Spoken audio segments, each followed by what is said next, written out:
அவுது பில்லாஹி மினஷ் ஷைத்தானிர் ரஜீம். பிஸ்மில்லாஹிர் ரஹ்மானிர் ரஹீம். ரப்பி ஜித்னி இல்மா. 3வது அத்தியாயம் 29வது வசனம். குல் இன் துக்ஃபு மா ஃபி சுதூரிக்கும் அவ் துப்தூஹு யஅலமுஹு அல்லாஹ். குல் கூறுவீராக, இன் துக்ஃபு நீங்கள் மறைத்தாலும், துக்ஃபு மறைத்தாலும், மா ஃபி சுதூரிக்கும், ஃபி சுதூரிக்கும் உங்கள் நெஞ்சங்களில் எதை, சுதூர்னா நெஞ்சம், கல்புன்னாலும் இதயம்னு வரும், அந்த சுதூர்னா நெஞ்சம்னு வரும். ஸோ நம்ம மனசுக்குள்ளே என்ன நீங்கள் வச்சுருக்கீங்க அப்படிங்கிறத அல்லாஹ் வந்து மறைச்சிருந்தாலும் பார்க்கக்கூடியவனாக இருப்பான். ஸோ சுதூரிக்கும் நெஞ்சங்களில், அவ் அல்லது, துபுதூஹு துபுது வெளிப்படுத்துவது, தொகுஃபுனா மறைப்பது, துபுதுனா வெளிப்படுத்துவது. ஸோ நீங்கள் மறைச்சாலும் வெளிப்படுத்தினாலும் யஅலமுஹுல்லா அல்லாஹ் அதை அறிவான்.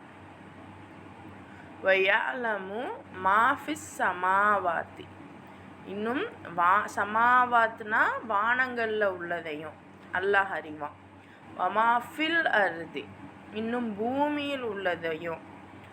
வல்லாஹு அலா குல்லி ஷையின் கதீர்.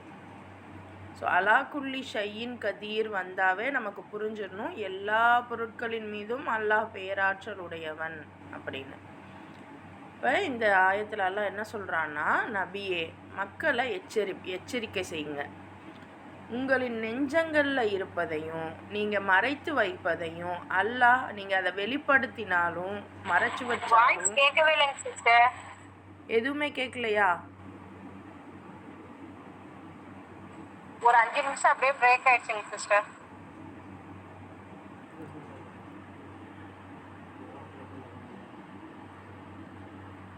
இப்போ கேட்குதாம்மா? இப்போ கேட்குதுங்க சிஸ்டர். சுத்தமாக எதுவுமே கேட்கவே இல்லையா? ஆமாங்க சிஸ்டர். சிஸ்டர் எங்களுக்குலாம் கேட்குது. இல்லைம்மா, எல்லாருக்கும் கேட்குதுதாம்மா. ஒரு சிலருக்கு அந்த மாதிரி கேட்கலை அப்படின்னா நீங்கள் நெட்வொர்க் வந்து இஷ்யூவாக இருக்கும். அப்போ நீங்கள் என்ன பண்ணலாம், இந்த மாதிரி நான் சொல்கிறது கேட்கலை அப்படின்னா லெஃப்ட் ஆகிடுங்க. லெஃப்ட் ஆகிட்டு திருப்பியும் அந்த லிங்கை கிளிக் பண்ணி உள்ளே வந்தீங்க அப்படின்னா உங்களுக்கு கேட்கும். சரியா? சம்வாட் நம்ம வந்து இல்லைம்மா, அதுதான் சம்வாட் நெட்வொர்க் தான் இஷ்யூவாக இருக்கும். ஏன்னா நம்ம ரெக்கார்டிங் போட்டுட்டு இருக்கும்போது திருப்பி நம்ம அதை விட்டுட்டு வெளியே வந்துட்டு திருப்பி உள்ளே போகிறப்ப சிரமமாக இருக்கும். ஸோ அதுக்காக ஒருவேளை உங்களுக்கு அப்படி எதுவும் வாய்ஸ் கேட்கலை அப்படின்னா நீங்கள் வந்து மெசேஜஸ், இதில் மெசேஜஸும் போட்டு பாருங்கள். இல்லைன்னா ஜஸ்ட் வெளியே போயிட்டு அகெயின் உள்ளே வந்து பாருங்கள். சரியா? அப்போ கேட்கும் இன்ஷா அல்லாஹ். ஜஸாக்கல்லாஹு கைர்மா. கிளாஸ்க்குள்ளே போகலாம். ஸோ அல்லாஹ் சொல்கிறான், நபியே இந்த மக்களை எச்சரிக்கை செய்யுங்க. அவங்களோட நெஞ்சங்களில் இருப்பதையும் அல்லது அதை வெளிப்படுத்தினாலும் சரி மறைச்சி வச்சாலும் சரி அல்லாஹ் அதை நன்கு அறியக்கூடியவனாக இருக்கான். இன்னும் வானங்கள் பூமி இதில் உள்ள பொருட்களையும் அல்லாஹ் நன்கு அறியக்கூடியவனாக இருக்கான். இன்னும் எல்லா பொருட்களின் மீதும் அல்லாஹ் பேராற்றல் உடையவனாக இருக்கிறான். ஸோ இதை ஏன் அல்லாஹ் சொல்லணும்? அதே மாதிரி யாரோட நீங்கள் நட்பு கொள்ளணும், யாரோட நீங்கள் வந்து பாதுகாவலராக ஆக்கிக்கிடணும் அப்படின்னு சொல்லி அல்லாஹ் இந்த வசனங்களை பின்வருமாறு கூறுறான். அப்போ இதில் என்ன இருக்குது அப்படின்னா, நம்மளுடைய அந்த விஷயங்கள், நம்ம ஒரு டெசிஷன் எடுக்கணும், நம்ம வந்து ஒரு முடிவு எடுக்கணும் அப்படின்னா அது வந்து நம்ம மனசில் ஒன்று நினச்சிருப்போம், வெளியில் ஒன்று சொல்லுவோம். பட் எல்லாத்தையுமே அல்லாஹ் நன்கு அறியக்கூடியவனாக இருக்கான். நம்ம நினைப்போம் இது வந்து உலக விவகாரங்கள் அல்லாஹ் சொன்ன மாதிரி நம்மளால் செய்ய முடியாது, ஏன்னா இன்றைக்கி உள்ள சூழல் அப்படி இருக்குது, எல்லாமே அல்லாஹ் சொல்கிறோம். ஏன்னா இதெல்லாம் நம்ம முஸ்லீமானவர்களே வாயில் வரக்கூடிய வார்த்தைகள் தான், நம்ம ரேண்டமாக பார்க்குற வார்த்தைகள் தான்.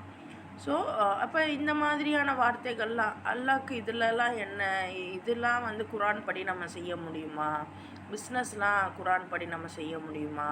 நம்ம எப்படி சொத்தெல்லாம் குரான் படி நம்ம பிரிக்க முடியுமா? இப்படி ஒரு மேஜர் டெசிஷன் மேக்கிங், எல்லா வகையான டெசிஷன் மேக்கிங்கும் நம்ம என்ன பண்ணுறோம், அரசாங்கப்படி தான் நம்ம செஞ்சிட்ருக்கோம் இன்னைக்கு வரைக்கும், நம்மளும் தான். ஆனால் அல்லாஹ் சொல்கிறான், நீங்கள் மறைவாக உங்கள் மனசில் என்ன வச்சுருக்கீங்களோ அதையும் சரி, எதை வெளிப்படுத்துகிறீங்க. சில நேரங்களில் இன்றைக்கி இப்போ போன தடவை கூட கேட்டாங்க பார்த்தீங்களா, ஸோ இப்போ எனக்கு என்ன பண்ணுறது தெரியலை, நான் இப்போ என்ன பண்ணட்டும். அப்போது நாம் என்ன சொன்னோம், நீங்கள் நீயத்து வைங்க, அல்லாஹ்விடம் முறையிடுங்க. அப்போது நம்ம வெளிப்படையாக ஒரு தவறு செய்கிறோம், தவறுன்னு இல்லை, அது என்னன்னே நமக்கு தெரியலை, சரியாக தவறானே தெரியலை. ஆனால் நம்ம உள்ளத்தில் அந்த நீயத்து, அல்லாஹ் உன்னோட வழியில் என்னை நீ கொண்டு போ, என்னை நீ வழி நடத்து அப்படின்னு மனசில் வச்சுட்டு நம்ம ஏதோ நமக்கு தெரியல தப்புன்னு, ஆனால் வெளியில் உள்ளவங்களுக்கு தப்புன்னு தெரியுது, இல்லை நமக்குமே தப்புன்னு தெரியுது. அந்த மாதிரி விஷயங்கள்லையும் கூட நம்ம உள்ளத்தில் என்ன இருக்கோ அதை அல்லாஹ் அறிவான். இதே வெளியில் நம்ம நல்ல செயல்கள் செய்கிற மாதிரி இருக்கும், ஆனால் உள்ளத்தில் இது மற்றவங்களுக்காக செய்வோம். நம்மளை எல்லோரும் பாராட்டணும், நம்மளை ஒரு ஒரு பெரிய ஆளாக நினைக்கணும், நம்ம ஒரு ஃபேமஸாக இருக்கணும் அப்படின்னு ஏதோ ஒரு இதில் அந்த உள்ளத்தில் ஒரு ஒரு பேடான ஒரு கண்ணோட்டத்தோடு நம்ம ஒரு நல்ல செயல் செய்தாலும் அல்லாஹ் பார்ப்பான்.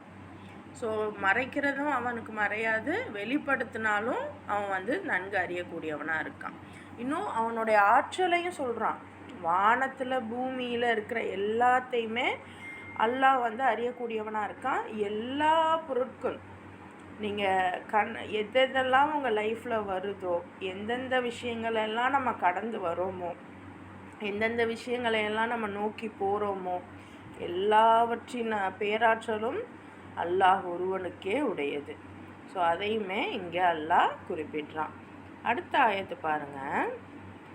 யௌம தஜீது குல்லு நஃப்ஸிம் மா அமிலத் மின் கைரிம் முஹதரா வமா அமிலத் மின் சூ தவத்து லவ் அன்ன பைனஹா வ பைனஹு அமதம் பஈதா வயுஹத்திருக்குமுல்லாஹு நஃப்ஸ வல்லாஹு ரஊஃபும் பில் இபாத். யௌமனா நாள், யௌம நாள், தஜிது பெற்றுக்கொள்ளும், குல்லு நஃப்ஸின் நஃப்ஸ் ஆத்மா. பாருங்கள், நஃப்ஸுனா ஆத்மா, அதே மாதிரி சுதூர்னா நெஞ்சம், கல்புனா இதயம், இதெல்லாம் மைண்டில் வச்சுக்கோங்க. ஸோ நஃப்ஸுனா ஆத்மா. மா அமிலத்னா செய்தது. ஒரு ஆத்மா என்ன செய்தோ அதுக்கான மின் ஹைரின், ஹைர்னா நன்மையில்,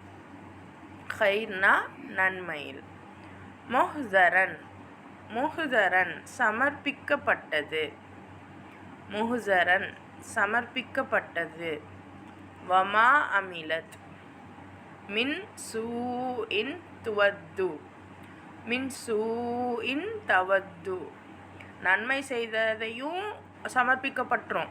அதே மாதிரி அமிலத் மின் சூஇன்னா தீமை, அது தீமை செஞ்சதையும் தவத்து விரும்பின தீமையை செஞ்சதும் அங்கே சமர்ப்பிக்கப்படும்.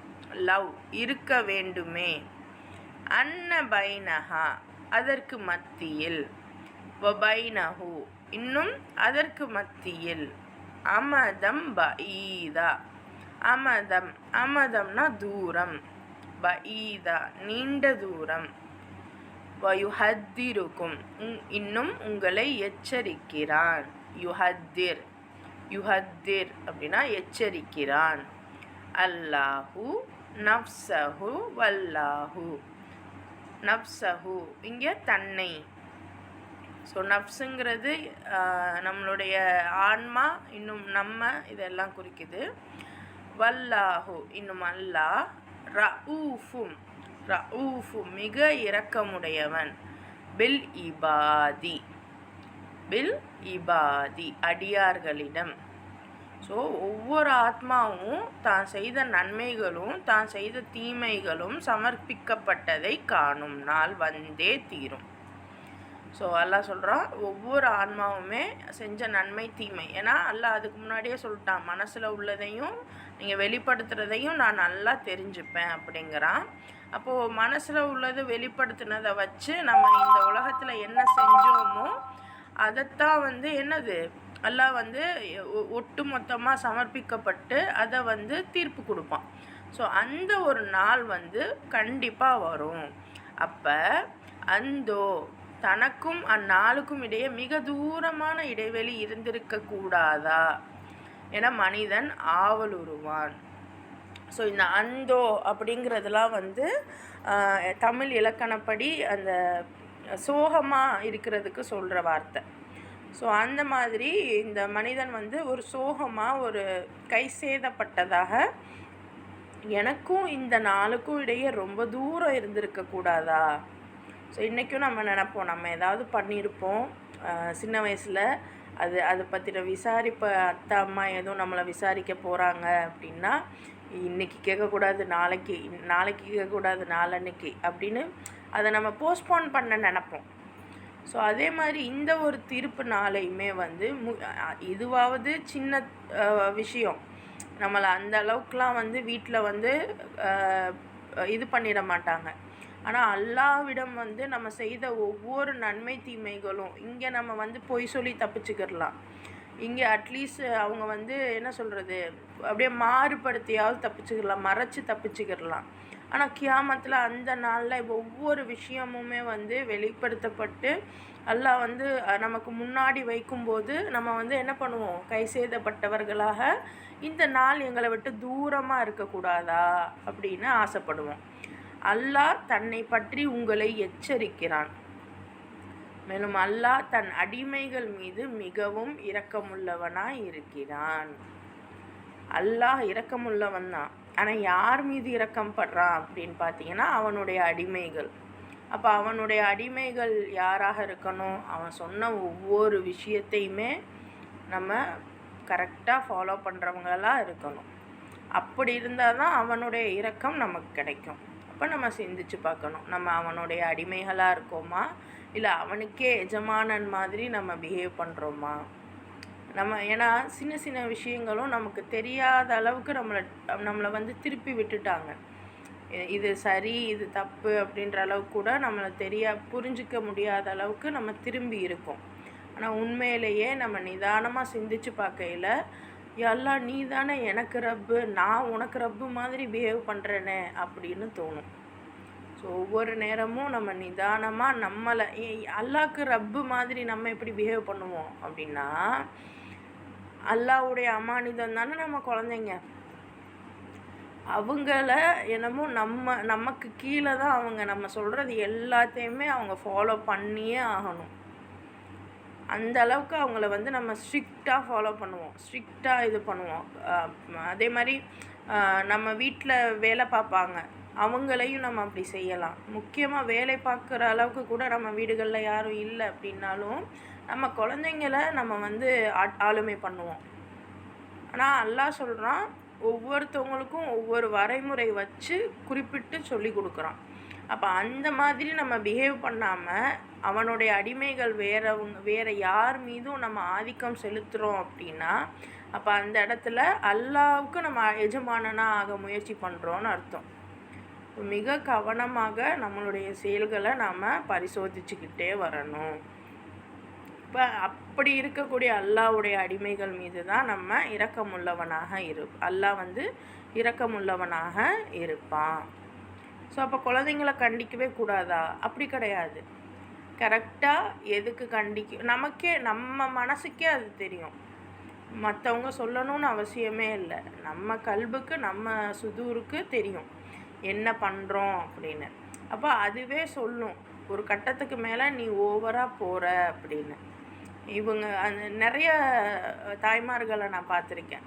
அதாவது மகா வந்து ஒரு மேக்ஸில் 100க்கு ஒரு 95 எடுத்துருமா, 95 தான் எடுத்திருக்கு, இவங்களுக்கு ஏதாவது கவுன்சிலிங் கொடுங்க அப்படிங்கும்போது எனக்கு என்னடா அப்படின்ற மாதிரிலாம் வரும். அப்போது இதெல்லாம் வந்து ஒரு ஒரு மட்டம்னு கிடையாது. ஒரு ஒரு ரீசன் இல்லாத விஷயத்து மேலே ஆதிக்கம் செலுத்துறது.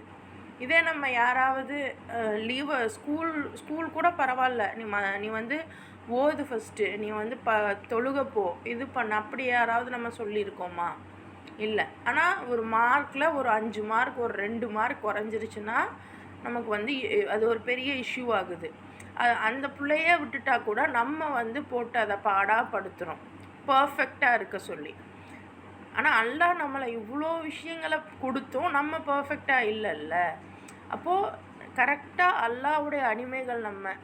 அப்போ ஒரு அடிமை இன்னொரு அடிமைகிட்ட எப்படி பிஹேவ் பண்ணுவான்? அந்த மாதிரியான பிஹேவியர் நம்ம எல்லாருக்குமே ஒவ்வொருத்தருக்குமே வேணும். இன்றைக்கி நம்ம மாமியாராக இருப்போம், மருமகள்களை நம்ம என்ன பண்ணுவோம், இன்னும் நாளைக்கு நம்ம மாமியாராக போகலாம், அப்போ நம்ம என்ன பண்ணுவோம், இன்னும் நம்மளுடைய அண்ணன் ஒய்ஃப் தம்பி ஒய்ஃப்லாம் இருப்பாங்க. ஸோ ஏதாவது ஒரு கட்டத்தில் நம்ம வந்து யாரையோ நம்ம வந்து மீறி அவங்கள கீழே வச்சு நம்ம மேலே இருக்கணும்னு நினப்போம்.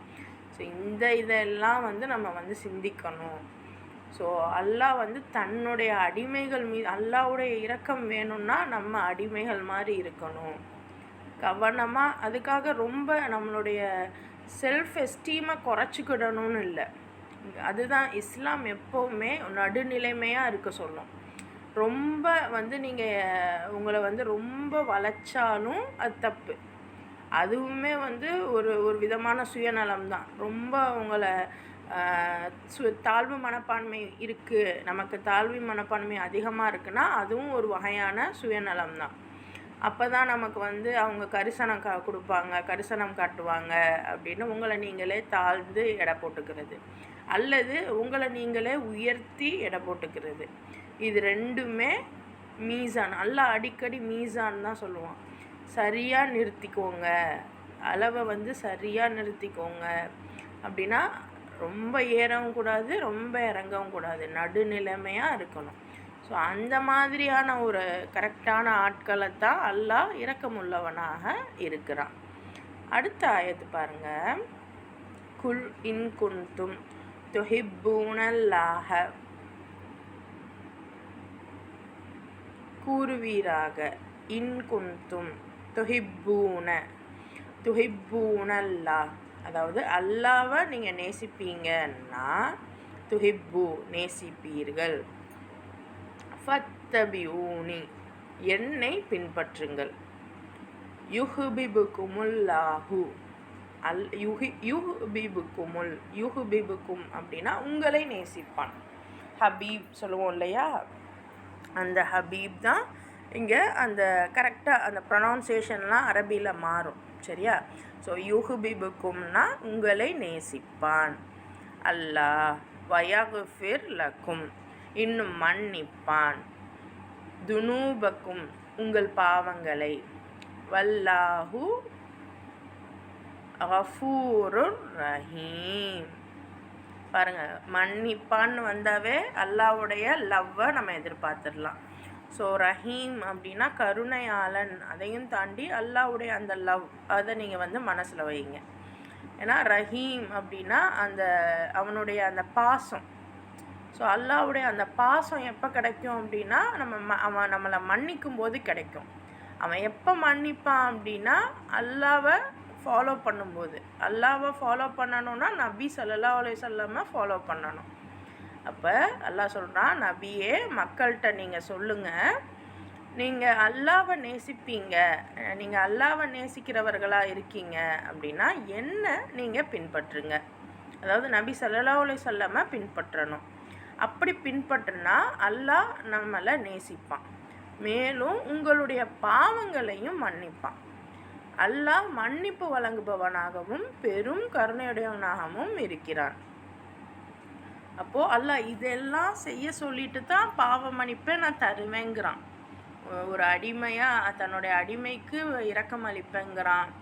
அந்த என்ன மாதிரியான விஷயங்கள் அவங்க செய்யணும் அப்படின்னா இந்த மாதிரி கரெக்டாக அவங்க டெசிஷன் மேக்கிங் ப்ராசஸ் கரெக்டாக இருக்கணும், நீங்கள் வந்து உள்ளத்தில் வெளியிலலாம் ப்ராப்பராக இருக்கணும், எல்லாத்தையுமே நான் நல்லா பார்த்துக்கிட்டே இருப்பேன், இதெல்லாம் சொல்லி உங்களுக்கு அல்லாஹ் பிடிக்கும் அப்படின்னா நீங்கள் நபி ஸல்லல்லாஹு அலைஹி வஸல்லம் ஃபாலோ பண்ணணும். அப்படின்னா தான் உங்களுக்கு மன்னிப்பும் இன்னும் அல்லாஹ்வுடைய லவ்வும் கிடைக்கும். அடுத்த ஆயத்து பாருங்க. குல் அத்தீஉல்லாஹ வர் ரசூல் ஃபஇன் தவல்லவ் ஃபஇன்னல்லாஹ லா யுஹிப்புல் காஃபிரீன். நபியே நீங்கள் சொல்லுங்க, நீங்கள் அல்லாஹ்க்கும் தூதருக்கும் கீழ்ப்படியுங்கள். அதாவது அல்லாஹ் சொன்னது தூதர் சொல்கிறத ஏற்று நடங்க, கீழ்ப்படியுங்கள்னா அவங்க சொல்கிறத கேளுங்க. பிறகு அவர்கள் உம்முடைய இந்த அழைப்பை புறக்கணிப்பார்களாயின் திண்ணமாக அல்லாஹ் தனக்கும் தன் தூதருக்கும் கீழ்ப்படிய மறுப்பவர்களை நேசிக்க மாட்டான். ஃபஸ்ட்டு அல்லாஹ் சொல்கிறான், நீங்கள் நபியே நீங்கள் இவங்கக்கிட்ட சொல்லுங்கள், எங்கள் பேச்சை கேளுங்க, அல்லாஹ் சொல்கிறது அல்லாஹ்வுக்கும். ஏன்னா அல்லாஹ் சொல்கிறத தான் தூதர் செய்வார். நமக்காவது ஒரு சிந்திச்சு ஒரு முடிவெடுக்கிறதுக்கு ஒரு வாய்ப்பு இருக்குது. ஆனால் தூதருக்கு அப்படி கிடையாது. அல்லாஹ் சொன்னதை முற்றிலுமாக அவங்க கீழ்ப்படிவாங்க. ஸோ அதனால் அல்லாஹ் சொன்னதை தூதர் சொன்னதை நீங்கள் அப்படியே கேளுங்க. யாராவது இந்த நபி ஸல்லல்லாஹு அலைஹி வஸல்லமுடைய இந்த அழைப்பை புறக்கணிக்கிறாங்க அப்படின்னா திண்ணமாக அல்லாஹ் தனக்கும் தன்னுடைய தூதருக்கும் கீழ்ப்படிய மறுப்பவர்களை நேசிக்கவே மாட்டான். அந்த லா யுஹிப்புல் காஃபிரூன், காஃபிரூன் அப்படின்னா காஃபிரீன் அப்படின்னா கீழ்ப்படிய மறுப்பவர்களை. அதாவது அல்லாவை மறுப்பவங்கன்னு இல்லை, எல்லாருமே கடவுளை நம்புகிறாங்க. நம்மளை ஒரு ஜீவன், அதாவது நம்மளை ஒரு பரம்பொருள் படைச்சிருக்கு அப்படிங்கிறத எல்லாருமே நம்புகிறாங்க. அதில் எந்த மாற்றமும் இல்லை. ஆனால் அவன் சொன்ன விதிப்படி நம்ம வாழ்க்கை முறையை நடத்த நம்ம முயற்சி பண்ணுறோமா? நபி ஸல்லல்லாஹு அலைஹி வஸல்லம் சொன்ன மாதிரி நம்ம வாழ்க்கையை மாற்றுறோமா? அந்த மாதிரி நம்ம நடக்கிறோமா, சிந்திக்கிறோமா? நம்மளுடைய அந்த டெசிஷன் அல்லாஹ் பாருங்கள், நம்ம எப்படி டிசைட் பண்ணணுங்கிறத கூட சொல்லித்தரான். இன்றைக்கி டெசிஷன் மேக்கிங் அப்படின்னு ஒரு கோர்ஸ் இருக்குது. நீங்கள் உங்கள் பர்சனாலிட்டியை டெவலப் பண்ணணும் அப்படின்னா விஷயம் நாங்கள் சொல்லிக் கொடுக்குறது இந்த டெசிஷன் மேக்கிங் தான். ஆனால் பாருங்கள், குர்ஆனில் அல்லாஹ் தஆலா அவ்வளோ தெளிவாக சொல்கிறான், யாரை நீங்கள் உங்கள் டெசிஷன் மேக்கிங்க்கு கூட வச்சுக்கிடணும், யாரை வச்சுக்கக்கூடாது. இன்னும் இந்த கீழ்ப்படிஞ்சிங்க அப்படின்னா அல்லாஹ் உங்களை நேசிப்பான், கீழ்ப்படியலை மறுக்கிறீங்க அப்படின்னா அல்லாஹ் உங்களை நேசிக்க மாட்டான். இவ்வளோ விஷயங்களையும் அல்லாஹ் ரொம்ப தெளிவாக எடுத்து சொல்கிறான். அடுத்த ஆயத்து பாருங்கள். இன்னல்லாஹ அஸ்தஃபா ஆதம வ நூஹம் வ ஆல இப்ராஹீம வ ஆல இம்ரான அலல் ஆலமீன். திண்ணமாக அல்லாஹ் அகிலத்தார்களை காட்டிலும் முன்னுரிமை வழங்கி தனது தூது பணிக்காக ஆதத்தையும் நூஹையும் இப்ராஹீமின் வழித்தோன்றல்களையும் இம்ரானின் வழித்தோன்றல்களையும் தேர்ந்தெடுத்து கொண்டான். இப்போ அல்லாஹ் சொல்கிறான், இந்த அகிலத்தார்கள், இந்த உலகத்தில் உள்ள எல்லாரையும் விட இந்த அல்லாஹ்வுடைய தூது பணிக்காக, அல்லாஹ்வுடைய அந்த அவனுடைய வார்த்தைகளை மக்களுக்கு கொண்டு வந்து சேர்க்கறதுக்கு ஒரு மனிதர்களில் இருந்தே ஒரு ஆளை அல்லாஹ் தேர்ந்தெடுக்கிறான். அப்படி யாரெல்லாம் தேர்ந்தெடுத்தான் அப்படின்னா ஆதம், நூஹ் அலைஹிஸ்ஸலாம், இப்ராஹிம் அலைஹிஸ்ஸலாம். இப்ராஹிம் அலைஹிஸ்ஸலாமோட வழித்தோன்றல்கள், நூஹ் அலைஹிஸ்ஸலாம் சொல்லிட்டு அவங்க வழித்தோன்றல்னு சொல்லலை, இப்ராஹீமோட வழித்தோன்றல்கள். அடுத்து இம்ரானோட வழித்தோன்றல்கள். ஸோ இவங்களெல்லாம் அல்லாஹ் தேர்ந்தெடுத்து கொண்டான். அடுத்து துர்ரியத்தம் பஅஸுஹா மின் பஅஸ். துர்ரியத்தம் அப்படின்னா வழித்தோன்றல்கள். பஅஸுஹுமா மின் பஅஸ் வல்லாஹு சமீஉன் அலீம். இவங்க ஒவ்வொருவரும் மற்றவங்க கிட்ட இருந்து தோன்றிய வழித்தோன்றல்கள் ஆவார்கள். அதாவது ஒவ்வொருத்தரும் ஆதம்க்கு அடுத்து நூஹுக்கு அடுத்து அல்லாஹ் மற்ற நபிமார்களை இங்கே குறிப்பிடலை. யார்? ஆதம், நூஹ், இப்ராஹிம், இம்ரானின் சந்ததிகள். இவங்க 4 பேரை தான் அல்லாஹ் இங்கே மென்ஷன் பண்ணுறான். அப்போ அதுக்காக இடைப்பட்டு எந்த தூதரும் வரலையா அப்படின்னா அப்படி கிடையாது, வராங்க. பட் அல்லாஹ் இந்த 4 பேரை ஃபஸ்ட்டு ஆரம்பத்தில் இப்போ மென்ஷன் பண்ணுறான். சரியா? இப்போ இவங்க எல்லாருமே ஒவ்வொருத்தவங்க மற்றவங்களோட வழித்தோன்றல்கள், ஆஃப் ஸ்ப்ரிங்காகவே, அதாவது இவங்களுடைய பையன் அந்த மாதிரி தொடர்ந்து வம்சாவளியாக வந்துக்கிட்டே இருந்தாங்க. அல்லாஹ் எல்லாத்தையும் செவியுறுபவன், எல்லாத்தையும் நன்கு அறிபவனாக இருக்கிறான். அடுத்து, இது காலத்திம்ரஅத்து இம்ரான் ரப்பி இன்னி நதர்த்து லக மா ஃபி பத்னி முஹர்ரரன் ஃபதகப்பல் மின்னி இன்னக அன்த ஸமீஉல் அலீம். இப்போ இம்ரானை சார்ந்த பெண், என் இறைவனே, நான் எனது வயிற்றில் இருக்கும் குழந்தையை உனது திருப்பணிக்காக அர்ப்பணிக்க நேர்ச்சை செய்துள்ளேன். எனவே இதனை காணிக்கையை, அதாவது எனவே இதனை என்னிடமிருந்து ஏற்றுக்கொள்வாயாக. திண்ணமாக நீ நன்கு செவியேற்பவனாகவும் அறிபவனாகவும் இருக்கிறாய் என்று இறைஞ்சி கொண்டிருந்ததையும் அல்லாஹ் செவியுற்றவனாகவே இருந்தான். ஸோ இப்போ தான் இம்ரானுடைய அந்த விஷயங்கள் வருது. அதாவது இம்ரானை சார்ந்த பெண்.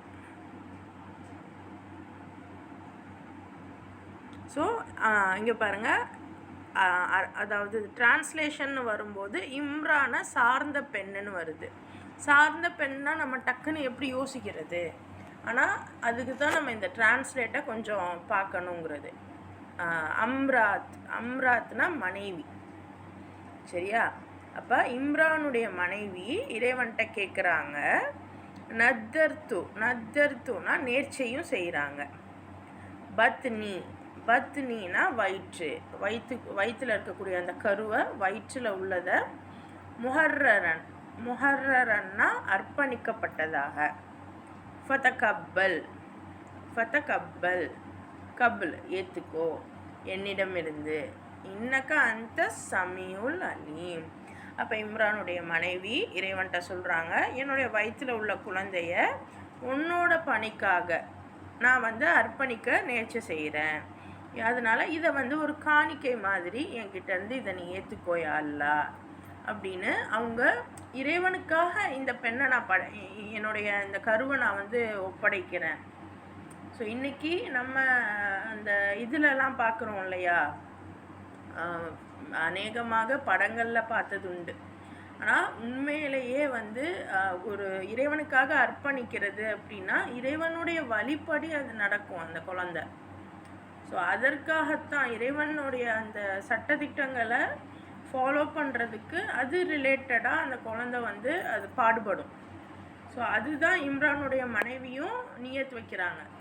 ஸோ என்னோடய குழந்தைய நான் இறைவனுடைய விஷயத்துக்காக நான் நேர்ச்சை செய்கிறேன், என்னுடைய நேர்ச்சியை நீ ஏற்றுக்கோயா அல்லா, நிச்சயமாக நீ எல்லாத்தையும் செவியேற்பவனாகவும் அறிபவனாகவும் இருக்கிற அப்படின்னு ரொம்ப இறைஞ்சி கேட்டிருக்காங்க.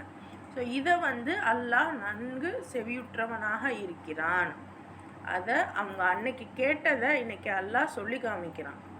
அப்போ அதில் எவ்வளோ பெரிய படிப்பினை இருக்குன்னு பார்ப்போம். அடுத்த ஆயத்தில் பாருங்கள், ஃபலம்மா வஸஅத்ஹா காலத் ரப்பி இன்னி வஸஅத்ஹா உன்சா வல்லாஹு அலமு பிமா வஸஅத் வலைஸத் தகரு கல் உன்சா வ இன்னி சம்மைதுஹா மரியம வ இன்னி உஈதுஹா பிக வதுர்ரியதஹா மினஷைத்தானிர் ரஜீம். அப்போ அவங்க இம்ரானுடைய மனைவி இந்த மாதிரி நேர்ச்சை பண்ணியிருக்காங்க. அப்போ அவங்களுக்கு ஒரு பெண் குழந்தை பிறக்குது. அப்போ பெண் குழந்தை பெற்றெடுத்து அவங்க சொல்கிறாங்க, என் இறைவா, நான் அந்த பெண் குழந்தையை பெற்றுவிட்டேனே. அதாவது அவங்க என்ன நினச்சாங்க, என்னுடைய குழந்தைய நான் உன்னுடைய பணியில் நான் விடுறேன் அப்படின்னா, இப்போ இம்ரானும் ஒரு நபியாக இருக்காங்க அப்படின்னா வம்சமாக என்ன ஆகுது, ஆண்கள் தான் வந்துட்டுருக்காங்க. அதாவது நபிமார்கள் ஆண்கள் தான், பெண்கள் முடியாது. ஏன்னா ஒரு பெண்களோட இதில் நம்ம ரொம்ப புரிஞ்சுக்க வேண்டியது, பெண்களுடைய லைஃப் ஸ்டைல் ஒரு விதமாகவும் ஆண்களுடைய லைஃப் ஸ்டைல் ஒரு விதமாகவும் தான் இருக்கும். ஆண்களை கரெக்டாக பக்குவமாக வளர்த்து விட்டுறது பெண்கள். அவங்க வளர்ந்து போய் சொசைட்டியை மாற்றணும்.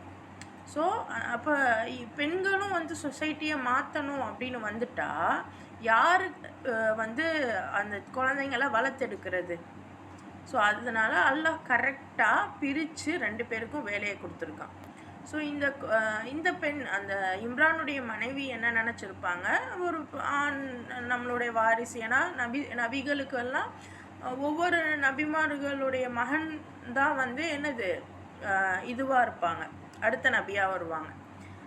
அப்போ அப்படி இருக்கும்போது இந்த நபி இம்ரானுக்கு வந்து அடுத்த மகன் வந்து இல்லை, யார் மகள் வந்துருச்சு. அப்போ இவங்க வந்து நான் வந்து ஒரு பெண் குழந்தைய பெற்றுட்டேனே அப்படின்னு யோசிச்சுட்டு அப்புறம் சொல்கிறாங்க, இருந்தாலும் எதை பெற்றெடுத்தாலோ அதை பற்றி அல்லாஹ் மிகவும் அறிந்தவன்.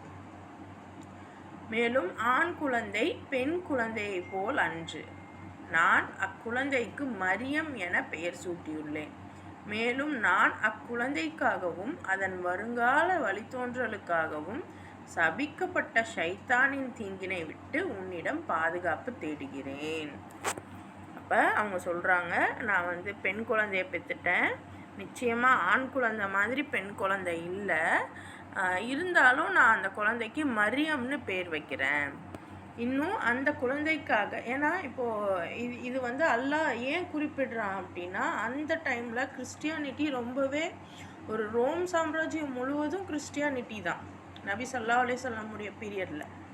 ஸோ அவங்களுக்கு என்ன இஷ்யூங்கிறது தெரியும். ஸோ நபி ஒன்றுமே தெரியாத ஒரு ஆள் போயிட்டு இதெல்லாம் சொல்கிறாங்க அப்படின்னா அவங்களுக்கு இதெல்லாம் இறைவனிடமிருந்து வந்தது தான் அப்படிங்கிறது அவங்களுக்கு புலப்படும். ஸோ இதையே அல்லாஹ் இன்னைக்கு நமக்கு புரிய வைக்கிறான் அப்படின்னா ரீசன் இருக்குது, சிந்திச்சு பாருங்கள். ஸோ ஒரு மரியம்ன்ற பெயர் சூட்டி ஒரு குழந்தைய வந்து அந்த பெண்மணி பெற்றெடுத்து அதுக்கு அதோட சந்ததிக்கும் சேர்த்து ஷைத்தான்கிட்டருந்து பாதுகாப்பு கேட்குறாங்க. அப்போ எவ்வளோ ஒரு முக்கியமான தருணமாக இருந்தால் அல்லாஹ் இதை ஒரு வேர்ல்டு புக்கில் போர்ட்ரே பண்ணுறான். எல்லார் வீட்லேயும் தான் குழந்தை பிறக்குது, எல்லார் வீட்லேயும் தான் நம்ம வந்து இந்த மாதிரி இதுவாக கேட்குறோம். ஆனால் முக்கியமாக இவங்களுடைய சம்பவத்தை மட்டும் அல்லாஹ் சொல்கிறதுக்கான ரீசன் என்ன அடுத்தடுத்த ஆயத்துகளில் தெரியும் பாருங்கள். ஃபதகப்பலஹா ரப்புஹா பிகபூலின் ஹசனின் வ அம்பதஹா நபாத்தன் ஹசனம் வ கஃபலஹா ஜக்கரியா குல்லமா தஹல அலைஹா ஜக்கரியல் மிஹ்ராப வஜத இந்தஹா ரிஸ்கா கால யா மரியமு அன்னா லக ஹாதா யா மரியமு அன்னா லகி ஹாதா காலத் ஹுவ மின் இந்தில்லா இன்னல்லாஹ யர்சுகு மன் யஷாஉ பிகைரி ஹிசாப். ஆகவே அவளுடைய இறைவன் அந்த பெண் குழந்தை தன்னை அன்போடு ஏற்றுக்கொண்டான், மேலும் அதை சிறப்புடன் வளர்த்தான். ஜக்கரியாவை அக்குழந்தைக்கு பாதுகாவலராகவும் ஆக்கினான். மரியம் இருந்த மாடத்தினுள் ஜக்கரியா செல்லும் போதெல்லாம் ஏதேனும் உணவுப் பொருள் அவளிடத்தில் இருப்பதை காண்பார். மரியமே, இது உனக்கு எங்கிருந்து கிடைத்தது என கேட்பார். இது அல்லாஹ்விடமிருந்து கிடைத்தது, தான் நாடியவர்களுக்கு திண்ணமாக அல்லாஹ் கணக்கின்றி வழங்குகிறான் என்று மரியம் பதிலுரைப்பார். ஸோ மரியமுடைய விஷயத்தை இங்கே ஏன் போர்ட்ரே பண்ணணும், என்ன ரீசன் அப்படின்னா, இன்றைக்கி மரியம்மை வச்சு ஒரு கூட்டம் அவங்கள வந்து ரொம்ப சபிக்கும். இந்த யூதர்கள் எடுத்திங்கன்னா மரியம்மை ரொம்ப கேவலமாக சபிப்பாங்க. இன்னும் கிறிஸ்துவர்கள் எடுத்திங்கன்னா ஒரு சில கிறிஸ்துவர்கள்லேயே இப்போ பல கூட்டம் இருக்குது. பட் ஸ்டில் அவங்களோட மேஜரான விஷயம் என்னென்னா, மரியம் வந்து இறைவனுக்கு வந்து குழந்தைய பெற்றெடுத்தாங்க அப்படிங்கிற மாதிரி ஒரு மோசமான ஒரு இதைத்தான் வந்து கொடுக்குறாங்க. சிலர் அப்படி சொல்கிறாங்க, சிலர் வந்து மரியமையும் சேர்த்து கடவுளாகவே சொல்கிறாங்க. எனிஹவ், பட் எல்லாருடைய நம்பிக்கைகளையும் நம்ம பார்த்துக்கிட்டு இருந்தோம்னா நமக்கு அடுத்த விஷயங்களில் கான்சென்ட்ரேட் பண்ண முடியாது. பட் ஸ்டில் இந்த மாதிரி அவங்க நிறைய விதமாக நினச்சிக்கிட்டு இருக்காங்க. ஆனால் அல்லாஹ் மரியமை எப்படி பார்த்தான் அப்படிங்கிறத அல்லாஹ் இங்கே தெளிவாக சொல்லிட்டான். மரியம்மை அல்லாஹ் வந்து அன்போடு ஏற்றுக்கிறான். அதாவது ஓகே, இவங்க என்ன நினச்சி இது பண்ணாங்க, உன்னோட வழியில் நான் வந்து என்னோடய குழந்தைய கொடுக்குறேன் அப்படின்னு தானே சொல்லியிருந்தாங்க. ஆனால் இப்போ பெண் குழந்தையா போச்சுல்ல, அந்த பெண் குழந்தைய அல்லாஹ் எப்படி ரெடி பண்ணுறான் பாருங்கள். ஏன்னா இப்போ வந்து ஆண் அப்படிங்கிறது டைரெக்டாக சமுதாயத்தில் இறங்கி பணி செய்யும். ஆனால் பெண் குழந்தையானது பணி செய்யக்கூடிய ஆணை ப்ராப்பராக வளர்த்தி எடுத்து கொடுக்கணும்.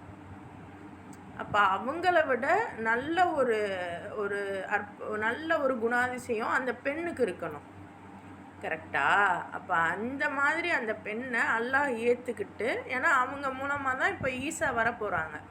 அப்போ இவங்க நல்ல குணங்களோடு இருந்தால் தான், இவங்க நல்ல ஒரு இதாக இருந்தால் தான் அந்த ஈசாவை இவங்க ப்ராப்பராக கொண்டு வர முடியும், வளர்த்து எடுக்க முடியும்.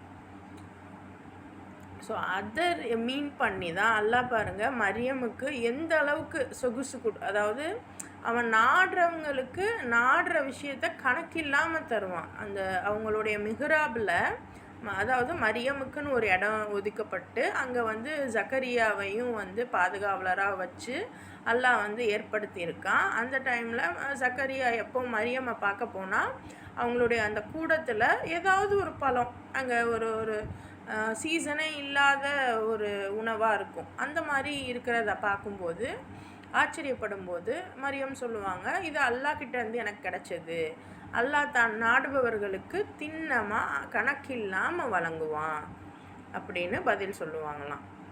அடுத்த ஆயத்து பாருங்கள்.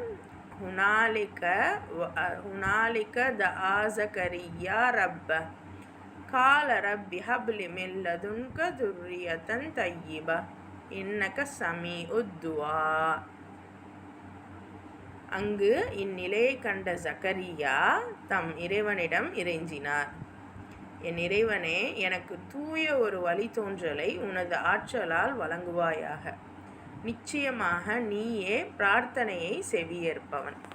ஸோ இன்றைக்கி நம்ம வந்து அதிகமாக வந்து இந்த துவாவை வந்து குழந்தை இல்லாதவங்களுக்கு சொல்லி கொடுப்பாங்க, சரியா?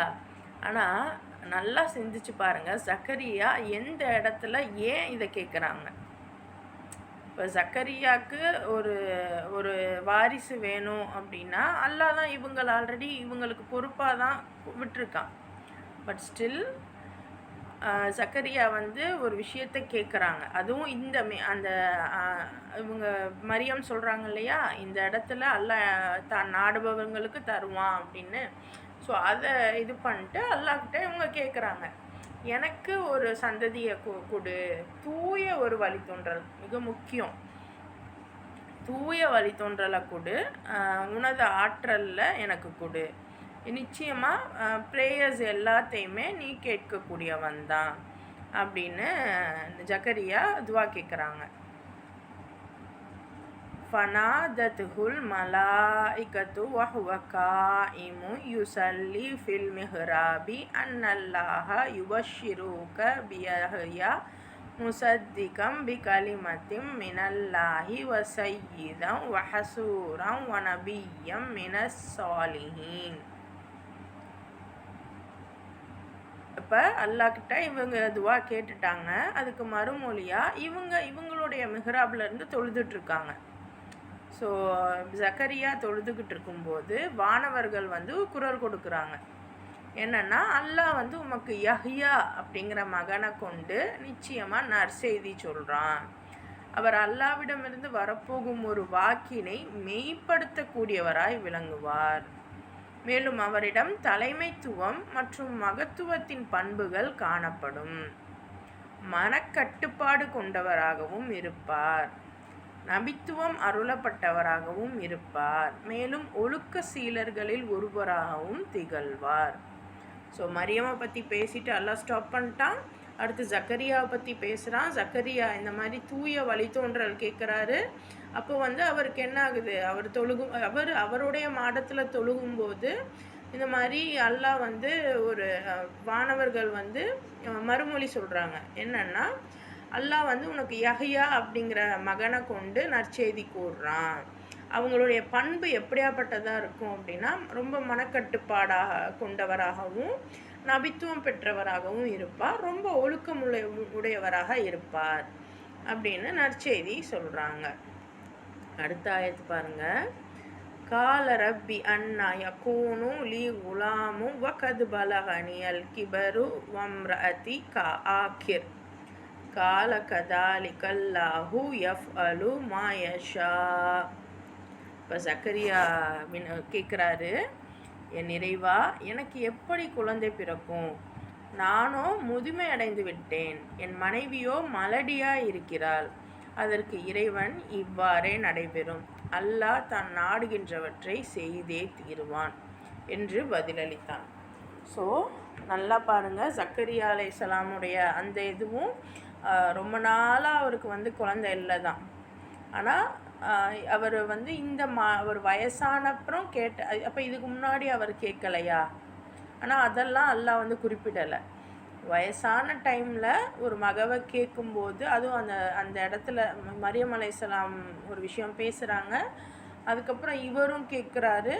ஸோ அப்போ அல்லாஹ் உங்களுக்கு ஒரு நற்செய்தி கொடுக்குறான். அப்போ இவங்க கேட்குறாங்க, நான் வயசாயிருச்சு. ஏன்னா இப்போ ப்ராக்டிக்கலாக யோசிச்சு பாருங்கள்.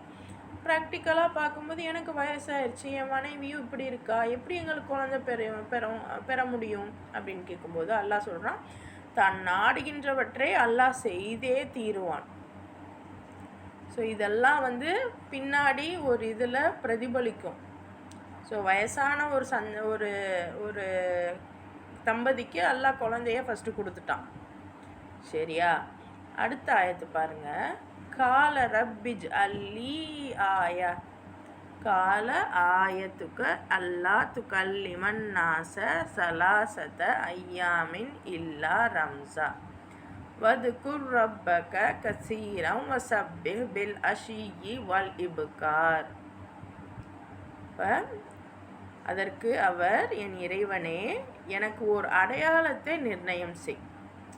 இவங்க சரி ஓகே, அப்போ எனக்கு ஒரு அடையாளம் சொல்லியா அல்லாஹ் அப்படின்னு கேட்குறாங்க.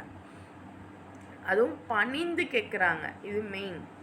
ஏன்னா இதுக்கு முன்னாடி பனு இஸ்ராயலும் என்ன பண்ணாங்க, அப்போ அந்த மாடு பலி கொடுக்க சொல்கிறீங்க, அடையாளம் சொல்லுங்கள், உங்கள் இறைவன்கிட்ட போய் கேளுங்க அப்படின்லாம் சொன்னாங்க இல்லையா?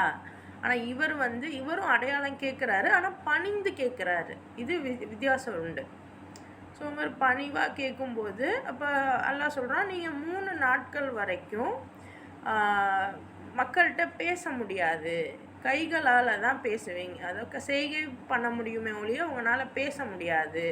இதுதான் உங்களோட அடையாளம். இந்த காலகட்டத்தில் உன் இறைவனை அதிகமாக நினைவு கூறுங்க, மேலும் காலையிலும் மாலையிலும் அவனை துதித்து கொண்டு இருப்பீராக என கூறினான். இப்போ அல்லாஹ் சொல்கிறான், நீங்கள் இவர் ஜக்கரியா ஏதாவது ஒரு க்ளூ கொடுங்க, எனக்கு ஒரு அடையாளம் கொடுங்க யா அல்லாஹ் அப்படின்னு பணிவாக கேட்கும்போது நீங்கள் 3 நாள் பேச மாட்டீங்க, செய்கை காமிப்பீங்க.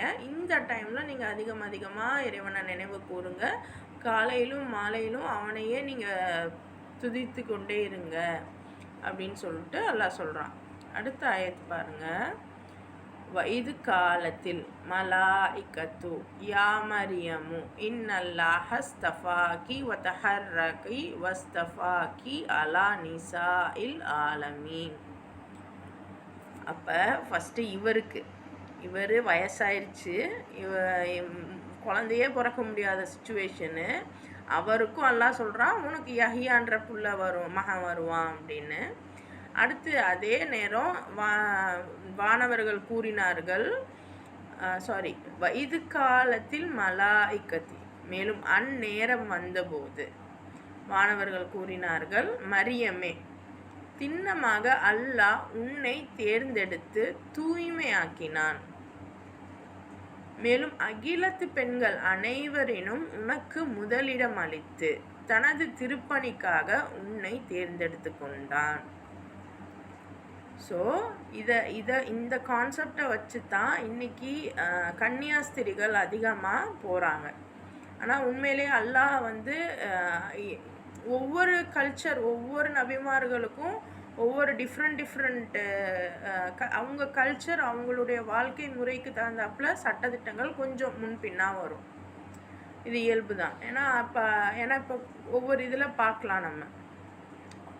ஸோ அல்லாஹ் வந்து அந்த டைமில் வந்து மரியம் இருந்த மாதிரி நாங்களும் இப்போ இறைவனுக்காக நாங்கள் இருக்க போகிறோம் அப்படின்னு தான் இன்றைக்கி இந்த கன்னியாஸ்திரிகள்லாம் இருக்காங்க. அது ஒரு சைடு இருக்கட்டும், அது ஒரு ஐடியா.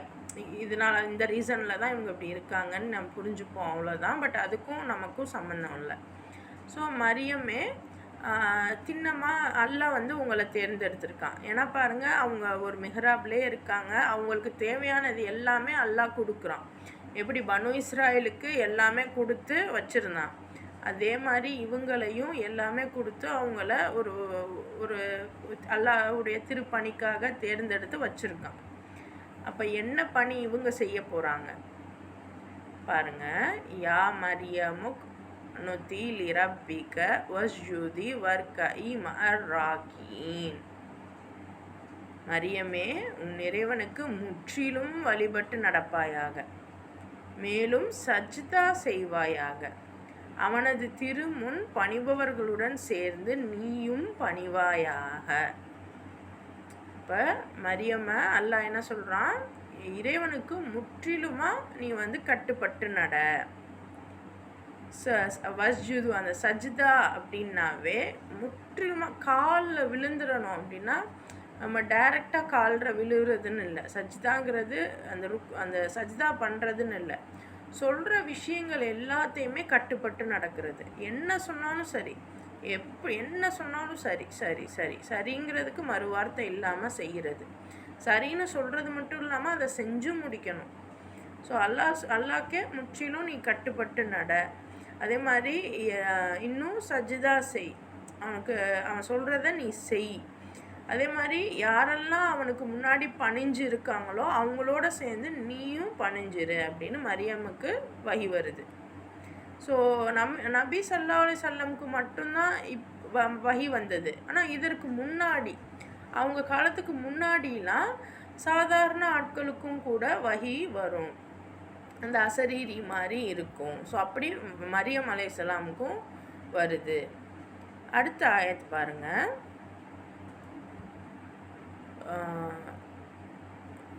தாலிக மின் அம்பாஇ கைபி நூஹிஹி இலைக் வமா குந்த லதைஹிம் இது யுல்கூன அக்லாமஹும் வஅய்யூஹும் யக்ஃபுலுல் மரியம் வமா குந்தும் லதைஹிம் இது யஹ்தஸிமூன்.